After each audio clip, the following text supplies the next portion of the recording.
Did you know that the Grand Bazaar in Istanbul, Turkey is one of the oldest and largest covered markets in the world? Well, that's true. If you're interested in learning more about Istanbul and some things that you can do and also some things that you can try while you're there, keep on watching. Welcome back. This is Tierra Querida.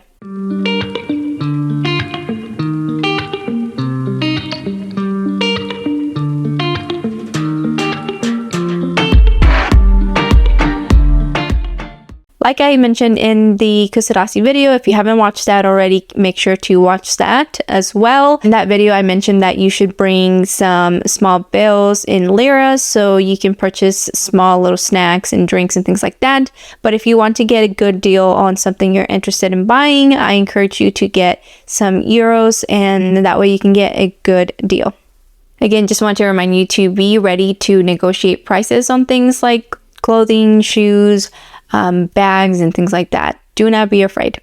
The third tip that I have for you is to make sure you are paying close attention to the price that they tell you when you ask for the price on an item. For example, when I was looking for a bag, they had a couple of different versions of the kind of same one, and say, he first told me 200 lira. By the time I was ready to check out, he had bumped it to like 400 lira.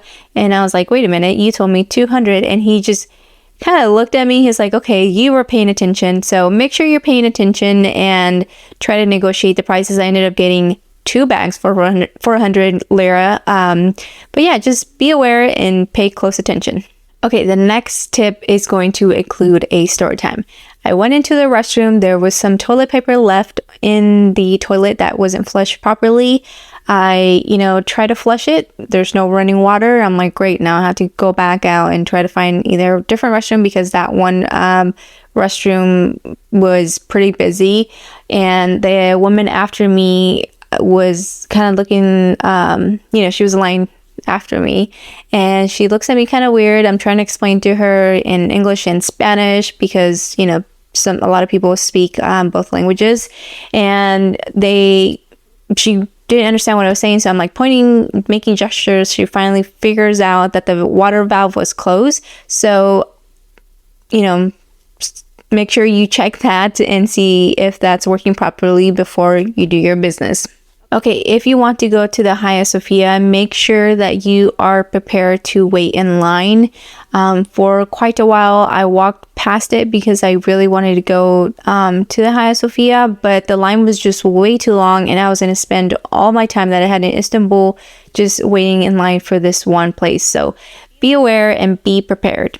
If you want to visit any of the other mosques that are there, make sure you are wearing something that will cover your pretty much all of your legs and down to your ankle, and your shoulders are covered, and also your hair, or bring a scarf that is long enough to cover all of your hair and all of your shoulders.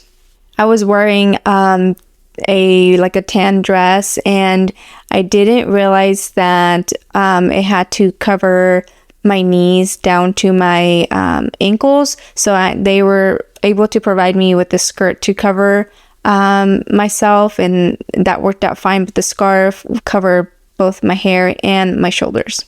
On that note, I did see a couple people that were not following the rules. They just kind of covered themselves enough to get past the gal that was checking, and then they kind of uncovered themselves, which I think is just really rude. If you are going to go somewhere that, especially a religious space, you need to respect that space and follow the rules and not try to do your own thing, okay? This is not your home. This is not your religious space. You do need to respect it.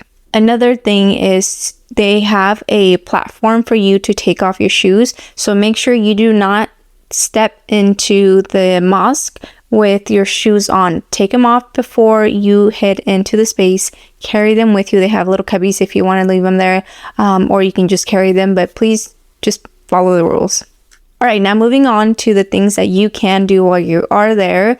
I came off the cruise ship, so I had a limited amount of time to kind of get around Istanbul, but what I decided to do was to walk from the port over to where the Blue Mosque is, and it took me like 30 minutes, I think. I wasn't walking fast. I was just kind of walking at a steady pace.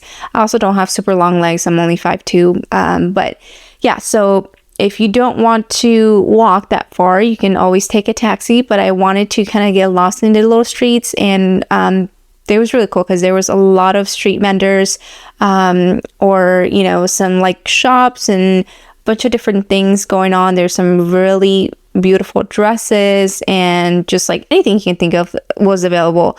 They were just opening up when we got there. So on the way back, I definitely stopped and checked out some of the shops a little bit better.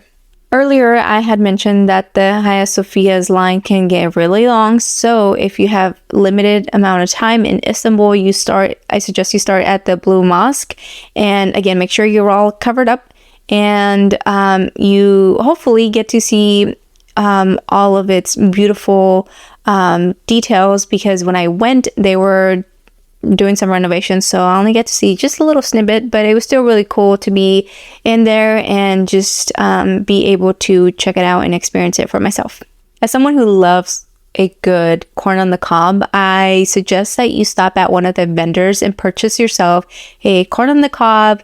It will be kind of like grilled, and you can put a little bit of salt, or you can just have it plain, and it will be such a perfect snack while you're walking around and trying to figure out where you want to have lunch. I believe it was about 10 to 12 lira, so make sure you are bringing those small bills with you. After you are done with your snack, you want to head over to Basilica Cistern. It is within walking distance from the mosque, and it is probably one of the most unique things that I did throughout this whole cruise experience. And the arches they look like they're never ending because of the water reflection. It is super neat, and they also have some art installations there, so you can walk around and check them out. I'll post some pictures and videos for you to check out. And this one also was cash only, so make sure you bring some cash for this. Do note that it is quite humid down there, but it's not unbearable, so just want to give you that fair warning. One of the other biggest attractions in Istanbul is the Grand Bazaar, which I had mentioned is one of the oldest markets in the world, but it also has over 400 jewelry stores. You will be able to find something for everybody that you want to get a gift for. And, you know, not only is there jewelry, there's also food or restaurants, and there's also you know, clothing, shoes, and other little things like tea sets and such. So you can honestly find anything for anyone that you want to get a gift. I do want to warn you that you can spend endless amount of time here. I spent maybe like 2 to 3 hours. The first hour just kind of walking around the whole thing, checking it out, and then the next hour, you know, I stopped and had some kebabs at a little restaurant, and then the rest of the time I walked around, did a little bit of shopping, and then after that I headed out to grab a afternoon snack. Before I tell you where you can get a little snack or have a lunch, I do want to remind you again that don't be afraid to negotiate prices, especially if you're buying multiples, or if you know, you feel like, oh, they might be overcharging me. Don't be afraid to negotiate. Worst thing they can say is no, and stay firm on their price. All right, if you decide not to eat at the Grand Bazaar, you're going to head over to Duran Kebab. They have this dish. I'll have to try to figure out the name of it, but it is similar to a pizza, and this was what a guy at one of the little shops told me. Okay, don't come for me, I know it's not a pizza, but it has a similar setup. It is this like long like dough pizza like pizza dough, and it has a little sauce, and it has meat on top that's like finely minced, and it's super delicious. I would highly encourage you to try it, especially here. I was told it's one of the most popular restaurants in town. And also get some fresh pomegranate juice. It was so good, and it's just heavily on a nice hot day. Alrighty, well, if I can get myself around a big city like Istanbul, so can you. And I hope that you add it to your list of places to visit. If you have any questions, leave them in the comments. Otherwise, I will see you in the next video. Bye!